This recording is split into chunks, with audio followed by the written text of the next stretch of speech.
Russia will have to accept that it is not going to secure what it set out to achieve. Yes. Now, the danger is, of course, that Zelensky and others quite rightly will point out the problem will be, okay, we agree that, we then wait 3 or 4 more years and Russia has another go. The Russian foreign minister meeting the American Secretary of State, Antony Blinken, there, and a great many other players on the scene. What about the importance of a gathering like that at a time like this? Could it make a difference? Well, I would hope so. I mean, I don't know what you've picked up, but my understanding is it was not a meeting, as in sitting in a room having a long conversation. It was a bumping into each other and exchanging a few quick words. But I think if we've learned anything, for example, in Northern Ireland and the Windsor Accord, or whatever the right expression is, diplomacy, diplomacy should not be dead. And diplomacy is really important. And I would like to think that behind the scenes, that already has been going on, but certainly should be going on, is the diplomatic links between all sides of this conflict.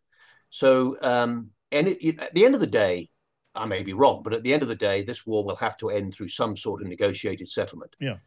Russia is not going to lose it, in inverted commas. Zelensky is not going to give up easily, etc. But nonetheless, diplomacy will have to win through in the end.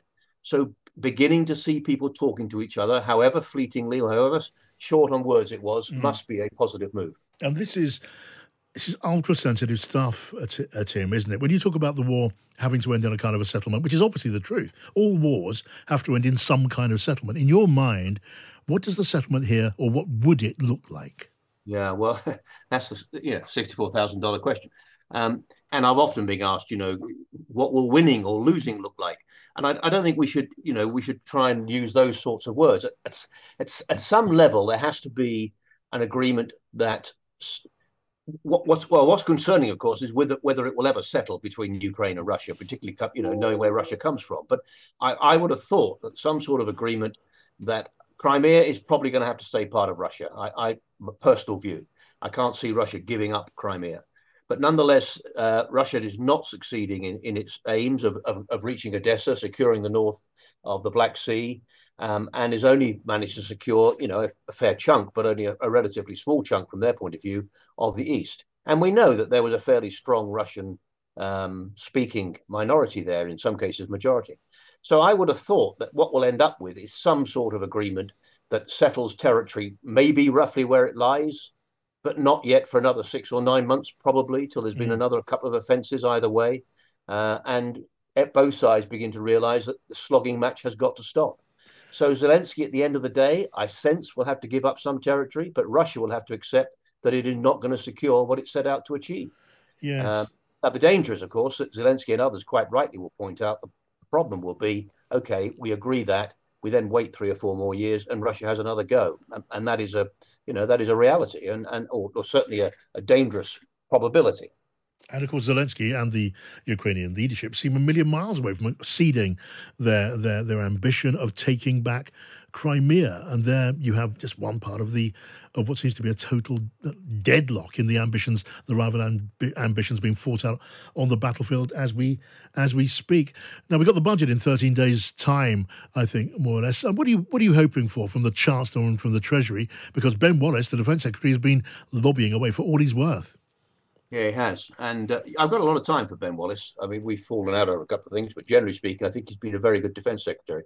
And he is lobbying, of course, and all sorts of figures are being bandied around, a £10 billion increase in defence spending and so on. And that in and of itself is important, clearly. But actually, I would venture to suggest that what we need, and there is a review going on at the moment of the work that was done 18 months or so ago.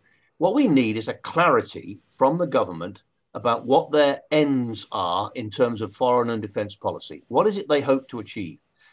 Post-Brexit, Boris Johnson and others were talking about global Britain. What does that mean? What does it look like?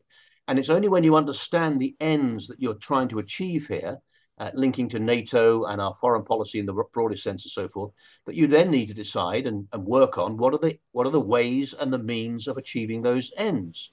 And part of that is the resources, the money. And I personally believe that we do need more money in defence.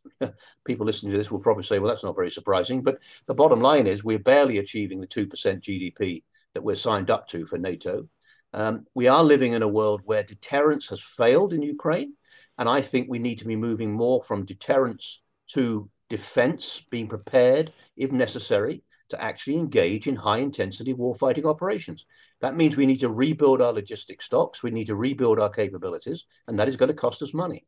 So I would like some clarity on what it is the government's overall defense and security policy is, foreign policy linked to that and so forth, and development policy, which is what this review did 18 months or so ago, and they're now looking at that. That was supposedly going to come out before the budget. And actually, that would have been the right way to do it, because having put that on the table, you then argue for what resources, as I say, you need to be able to deliver that policy. Sadly, I don't want to be unfair, and I never want to criticize politicians in the round. We all know we have problems with politicians, but I don't sense that the Prime Minister really has a strong interest in defense and security policy. He's declared that we will continue to be a leading NATO ally. Well, what does that mean?